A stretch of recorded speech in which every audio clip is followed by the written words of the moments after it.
मुस्लिम और हिंदू की एकजुटती है, भाईचारे पे आपने बात की।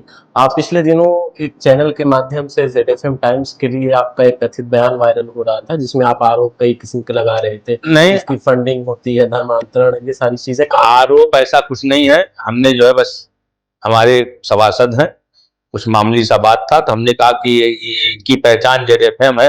अब मैं बात ऐसा करूंगा ताकि इनको भी लगे कि सही ढंग से हम लोग का काम है सेवा करना, जनता के बीच में मोहब्बत पैदा करना। जी, चाहे सभासद हो, चाहे चेयरमैन हो, चाहे विधायक हो, जो भी जनता द्वारा चुना हुआ व्यक्ति हो, वो एक दूसरे को सहयोग प्रदान करने के लिए। और जेड-एफएम ऐसा कहीं कुछ नहीं है। हमने ये कहा कि मैं यहाँ उद्घाटन हुआ जेड-एफएम का, तब भी आया। जब जहाँ जेड-एफएम द्वारा कोई भी कार्यक्रम रखा गया तो वहां बढ़ चढ़ के हिस्सा लिया हूँ। ऐसा कहीं कुछ नहीं है। और जेड-एफएम समाज के निचले पावदान पे जीवन यापन करने वालों के काम का बेहतर सीख है। देखिए, ये सिर्फ कहने के लिए है, ये सब चीजें कुछ नहीं। एक चीज मैं कोट करा दूं, जेड-एफएम टाइम्स जो हमारा न्यूज चैनल है, हालांकि आपके बयान से या किसी के बयान से कोई असर नहीं पड़ता, हालांकि लेकिन इस तरीके का जो आरोप, आप एक जिम्मेदार पद पर है, इस तरीके नहीं, आरोप नहीं है, जिम्मेदार नहीं, कहीं ना कोई आरोप है। और हमारे नमस्कार, मैं हूं रासमी और आप देख रहे हैं जेड-एफएम टाइम्स। इस वक्त स्टूडियो में हमारे साथ मौजूद है खास मेहमान, जो फूलपुर नगर पंचायत से चेयरमैन है, रामाशीष बर्नवाल जी। आइए आज हम इनसे सीधा गुफ्तगू करते हैं। सबसे पहले जेड-एफएम टाइम्स पर आपका बहुत स्वागत है। बहुत बहुत धन्यवाद। जेड-एफएम टाइम्स का जो सच को उजागर करने का बहुत बड़ा, पहली बात तो मैं धन्यवाद इसलिए देता हूँ, हमारे फूलपुर क्षेत्र में इतनी बड़ी संस्था काम कर रही है। कल हमारे पार्टी के वरिष्ठ नेता आदरणीय हाफिज इरशाद जी, पूर्व विधायक जी भी आए। मैं उनका वीडियो देखा तो मेरा भी मन हुआ कि मैं जेड-एफएम टाइम्स चल करके अपना संदेश जन जन तक पहुंचाने का काम करूं। मैं इसके लिए आपका बहुत बहुत स्वागत, अभिनंदन और जेड-एफएम फाउंडेशन कर रहा हूं, जेड-एफएम टाइम्स का। जी, तकरीबन 2.5 साल हो गए आप चेयरमैन है नगर पंचायत के। जी, तो कैसा काम चल रहा है और जनता की जो मांग थी उस पर आप कितना अभी तक खरे उतरे? अब हमने जो जनता से वादा किया वो काम कर रहे हैं जी। अभी हाल ही में नवरात्र के अवसर पर रामलीला और दशहरा का पर्व मनाया गया, भरत मिलाप का। जी। बहुत ही सुंदर ढंग से रामलीला समिति, दशहरा कमेटी के अध्यक्ष आदरणीय सुरेश गुप्ता जी, हमारे सभासद गुड़िया देवी के वार्ड में कार्यक्रम हुआ। जी। वार्ड नंबर 6 चंद्रशेखर आजाद नगर में बहुत ही अच्छे से हुआ। और पूरे नगर में चर्चा का बिंदु रहा कि हर बार से अच्छा इस बार मर्यादा पुरुषोत्तम श्री रामचंद्र जी की लीला अयोध्या से आए हुए कलाकारों द्वारा दिखाया गया, चित्रण किया गया। और लोगों से बार बार अपील भी किया गया कि मर्यादा पुरुषोत्तम श्री रामचंद्र जी की मर्यादा को लोग जीवन में अपनाएं और भारतीय संस्कृति और सभ्यता को जन जन तक पहुंचाने का काम करें। जी। आज हम स्टूडियो में बैठे हैं। सुबह बहुत विशाल कार्यक्रम लखनऊ में हुआ बहुजन समाज पार्टी का, बड़ी संख्या में लोग इकट्ठा हुए। देखिए, बहुजन समाजवादी पार्टी देश में, अब मैं राजनीतिक चर्चा नहीं करूंगा, परंतु आज देश के अंदर भारतीय जनता पार्टी का जो नारा है, सबका साथ, सबका विकास, सबका विश्वास, जी, भारत में हर पैदा हुए व्यक्ति का ध्यान रखना भारतीय जनता पार्टी ने संकल्प लिया है। आप प्रधानमंत्री आवास योजना देख लीजिए, इतना बड़ा खाद्यान्न योजना, जात बिरादरी का कहीं नाम ही नहीं। आज विपक्ष के पास कोई मुद्दा ही नहीं रह गया। जो हिंदू मुस्लिम के नाम पे राजनीति करते हैं, लोगों के मन में दहशत पैदा करके मुसलमानों का वोट लेते हैं कि भाजपा मुस्लिम विरोधी है।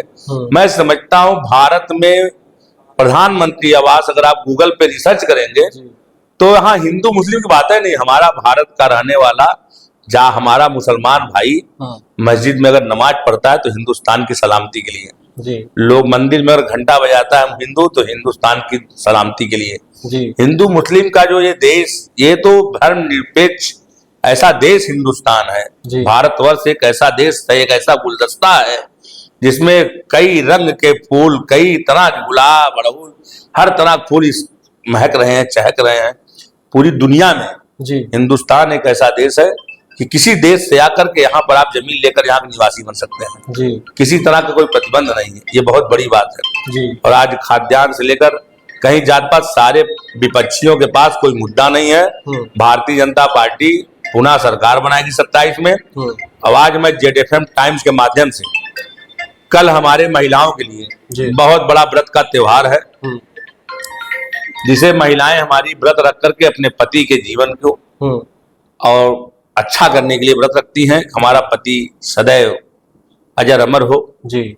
और निराजल व्रत, करवा चौथ का व्रत हमारे समाज में, सनातन धर्म में जिसका बहुत बड़ा महत्व है जी कि लोग। चेयरमैन साहब, 2-3 सवाल हमारे और जी। तो राजनीतिक चर्चाएं हुई। अभी आपने हिंदुस्तान में जो मुस्लिम और हिंदू की एकजुटता है, भाईचारे पे आपने बात की।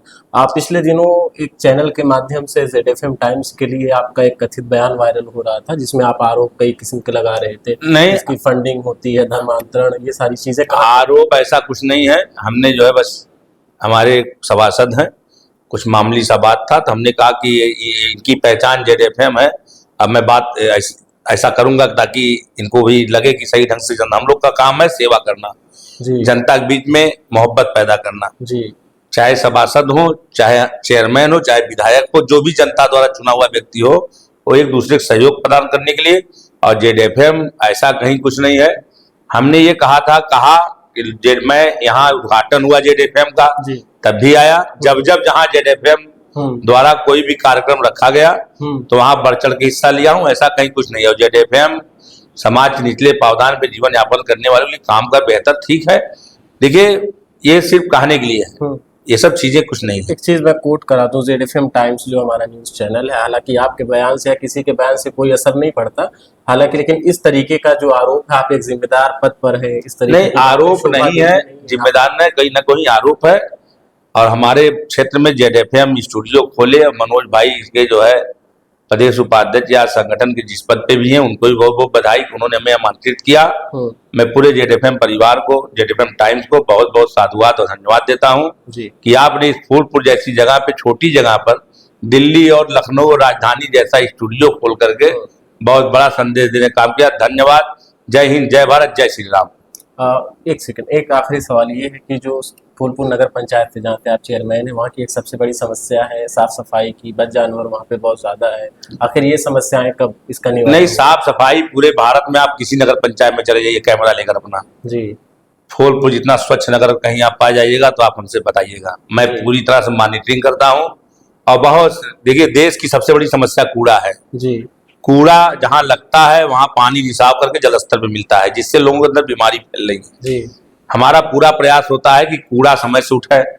अब पब्लिक थोड़ा सा जागरूक हो, खाने पीने के सामान सड़क पे ना फेंके जी। हर व्यक्ति जब तक सुरक्षा और सफाई के बीच में, आज हमारे देश के प्रधानमंत्री स्वच्छ भारत के लेकर के कितनी बार सड़क पे झाड़ू लगा चुके हैं और हम लोग भी साथ साथ लगे हुए हैं जी। अभी सेवा पखवाड़ा चला 17 तारीख से 2 अक्टूबर तक जी। विश्वकर्मा जयंती से लेकर सफाई अभियान, महात्मा गांधी का 156वां जयंती था। 156 घंटा का कार्यक्रम देकर के हमारे नगर के सफाई कर्मियों ने नगर को साफ सुथरा करने का प्रयास किया।